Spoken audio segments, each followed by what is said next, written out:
شاہد صاحب یہ آپ سے بڑے ضروری سوالات ہیں اینڈ اوور ٹو یو. آپ مسلسل مسکرا بھی رہے تھے حافظ حمداللہ صاحب جب اظہار خیال کر رہے تھے.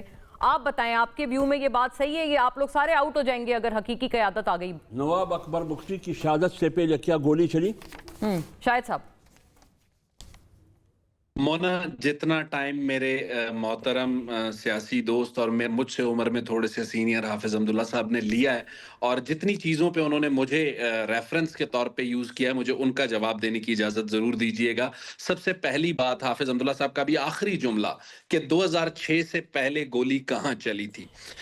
جسٹس نواز مری بلوچستان ہائی کورٹ کے سینئر ترین جج جب جسٹس افتخار چودھری ایلیویٹ ہوئے اس کے بعد جسٹس نواز مری نے اگلے دن chief justice of Balochistan high court بننا تھا. اسی ہائی کورٹ کے سامنے it was I think if I am not wrong 2000 کے بعد کا واقعہ ہے, 2006 سے پہلے کا. انہیں قتل کیا جاتا ہے.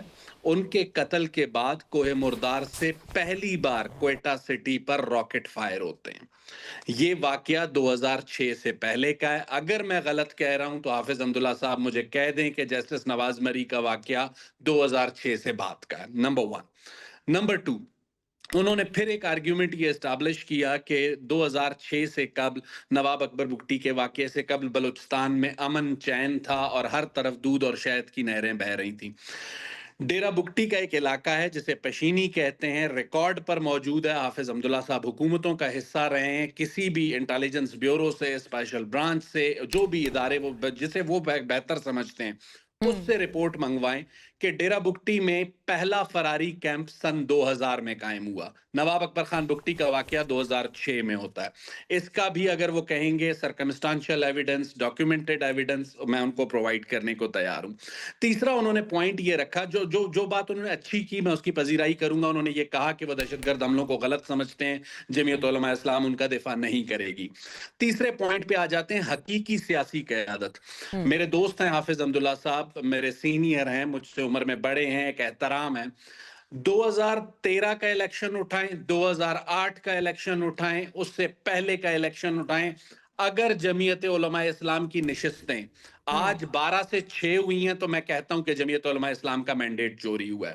جمعیت علماء اسلام کا مینڈیٹ 10 سے 11 سیٹوں کا ایک پاکٹ ہے اور ہمیشہ سے انہیں ملا ہے. دوسرا انہوں نے مثال دی سردار اختر مینگل کی اور نیشنل پارٹی کی. نیشنل پارٹی 2013 میں پہلی مرتبہ 7 سیٹیں جیتی اور سیم اسی طرح بی این پی مینگل 2018 میں پہلی مرتبہ 10 سیٹیں جیتی.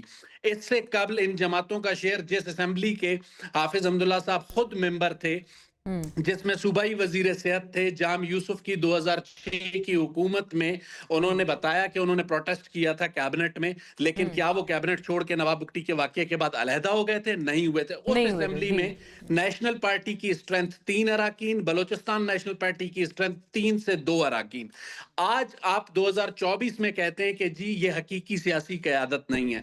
میں آج بھی آپ کو دعوے سے بتا سکتا ہوں کہ بلوچستان میں اس وقت 65 کے ہاؤس میں 51 جنرل سیٹیں اور 51 جنرل سیٹوں میں صرف 11 لوگ نئے آئے ہیں. مونا تو پھر مجھے بتائیں وہ جو 44 لوگ ہیں کیا وہ نسلوں سے الیکشن لڑتے ہوئے نہیں آ رہے؟ کیا وہ حافظ حمداللہ صاحب کے ساتھ حکومت کا حصہ نہیں رہے؟ اور آپ نے یہ بھی اعداد و شمار میں بتایا نا کہ ان کی الٹا تعداد ان تمام جماعتوں کے جو اراکین ہیں پارلیمنٹ میں بڑھی ہے اوور آل دیز ایئرز. اچھا چلیں بڑا میں صرف آپ کو 3-4 آرگیومنٹس انہوں نے اسٹیبلش کیے. آخری آرگیومنٹ جو میں اسٹیبلش کرنا چاہوں گا, حافظ حمداللہ صاحب نے کہا کہ جی بلوچستان میں طاقت کا استعمال. مجھے صرف ایک بات بتائیے کہ تیرا میں آج اگر آپریشن کی ضرورت ہے, یا نارتھ وزیرستان یا ساؤتھ وزیرستان میں آپریشنز ہوئے, سوات کا آپریشن ہوا, مونا آپ نے نقل مکانی رپورٹ کی ہے. حافظ حمداللہ صاحب سے کہیں کہ اپنے سینے پہ ہاتھ رکھ کے مجھے بتائیں کہ بلوچستان میں کس علاقے سے نقل مکانی کرنے کے بعد آپریشن کروایا گیا ہے. انٹیلیجنس بیسڈ آپریشن ضرور ہوئے جہاں پر دہشت گردوں کی موجودگی کی کئی نقل مکانی آپ کلیم کرتے ہیں کہ نہیں کروائی گئی ہے بلوچستان میں. رائٹ ٹھیک ہے. بہت آپ نے شاید ان صاحب ایک تفصیلی طور پر اپنے اظہار خیال جو آپ کو کوئی جواب بھی دینا چاہ رہے ہیں, لیکن حافظ صاحب اصل میں 2 حضرات اور بھی اپنے ویٹ کر رہے ہیں. میں مختصر عرض کر لوں ایک جملہ تاکہ 2006 سے پہلے جنہوں نے ذکر کیا, 1-2 انسیڈنٹ کا ذکر کیا. مجھے اس طرح کے بتا دے جو لگاتار آج بلوچستان میں جو کچھ ہو رہا ہے بیک وقت 12 اضلاع میں, جی اس طرح طرح کا, اس طرح کا کوئی ہے شاید صاحب؟ پورا شاہراہ بند ہو جاتا ہے. یعنی آپ خود بتائیے, آپ خود بتائیے, آپ کی حکومت کی نوٹیفیکیشن ہے, آپ کی حکومت کی نوٹیفیکیشن ہے کہ صبح 6 بجے سے شام 5 بجے تک آپ شاہراہ استعمال کرتے ہیں, شام 4 بجے سے صبح 6 بجے تک آپ نہیں. اس کا مطلب یہ ہے کہ 12 گھنٹے بلوچستان میں آپ کی حکومت نہیں ہے. آج تو صبح پوری کوئٹہ میں ریڈ زون تک آپ کی حکومت نہیں تھی. جی بتائیں شاہد صاحب, بتائیے 2006 سے پہلے اس قسم کی ماحول. کہیں نہیں تھا. حافظ حمداللہ صاحب مجھے صرف 30 سیکنڈ اگر دے دیں.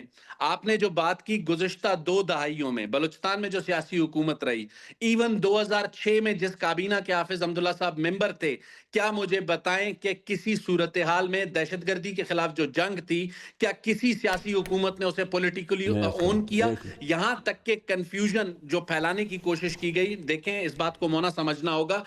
رائٹ میں دونوں آپ 2008 کی حکومت کی بات کرتے ہیں آپ کا نا, کیونکہ دونوں کا ایک آپ کا مونا مجھے ایک ایشو 30 بیس. سیکنڈز آپ دیں گی, 30 سیکنڈز. جی حافظ حمداللہ صاحب کہیں گے کہ آئین متفقہ ڈاکومنٹ ہے, 18ویں آئینی ترمیم متفقہ ڈاکومنٹ ہے, اس کے بعد تیسرا بڑا ڈاکومنٹ ہے national action plan. National action plan کو بناتے ہوئے بلوچستان کے چند سیاستدانوں نے قومی سیاسی قیادت اور قومی عسکری قیادت کو اتنا کنفیوز کیا کہ جو ریلیجیس ایکسٹریمزم کے نام پہ دہشت گردی کر رہے ہیں وہ تو دہشت گرد ہیں, لیکن جو قوم پرستی کے نام پہ جنہوں نے بندوق اٹھائی ہے, کیا اس کی ڈیفینیشن نیشنل ایکشن پلان میں موجود ہے؟ جمعیت علماء اسلام اس کی سگنیٹری ہے. میں عرض کروں, اسی نیشنل ایکشن پلان میں اسی نیشنل ایکشن پلان میں یہ بھی تھا کہ آپ ناراض بلوچوں سے بات کریں. جنرل مالک نے بات کی, جنرل قادر نے بات کی, میر اصل بزنجو مرحوم نے بات کی, اس بات کو کس نے روک لیا؟ چلے رائٹ, ایک کے پی کی طرف بھی رخ کرتے ہیں, وہاں بھی چونکہ یہی صورتحال ہے, ان کا ایک رد عمل بھی آیا ہوا ہے, ورنہ ہم اس سے آگے نہیں نکل پائیں گے. ویسے بہرحال آپ بالکل نوٹ کر لیں, اپنے ٹرن پہ آپ مزید اس پہ کر سکتے ہیں. دانیال چودھری صاحب کو میں ویسے ویلکم پہلے تو میں تعارف کرا چکی ہوں, میں فارملی بھی ویلکم کراؤں چونکہ اب ہمارے ساتھ ہیں ممبر قومی اسمبلی پاکستان مسلم لیگ نون, بڑے دیرینہ رکن ہیں اپنی جماعت کے, پارلیمانی سیکریٹری ایز ویل.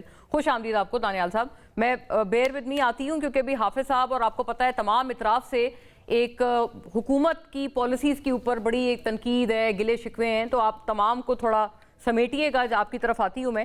بٹ شوکت صاحب آپ کیوں ناراض ہیں؟ یہ دیکھیں نا, یہ جو رد عمل آیا ہے پاکستان تحریک انصاف کا بلوچستان کے واقعے پر, آپ کہہ رہے ہیں ان کے بیانات صرف یہ لوگ بیانات تک محدود ہیں, بلوچستان کے پاس مسئلے کا حل کوئی غیر سنجیدہ رویے ہیں ان لوگوں کے, اور مطلب آپ لوگ تو خود دہشت گردی سے ہیں, تو آپ لوگ ان کے ساتھ سولیڈیرٹی کرنے کے بجائے آپ ان کے اوپر الٹا تنقید کیوں کر رہے ہیں؟ بہت شکریہ. دیکھیں میرے خیال سے یہاں تو ہم پہ الزام ہے کہ جی ہم دہشت گردوں کے ساتھ ہم ملے ہوئے ہیں, یہ الزام بھی ہے کہ جی ہم آپریشن مخالف ہیں. تو اس طرح کی صورتحال تو بلوچستان کے اندر نہیں ہے.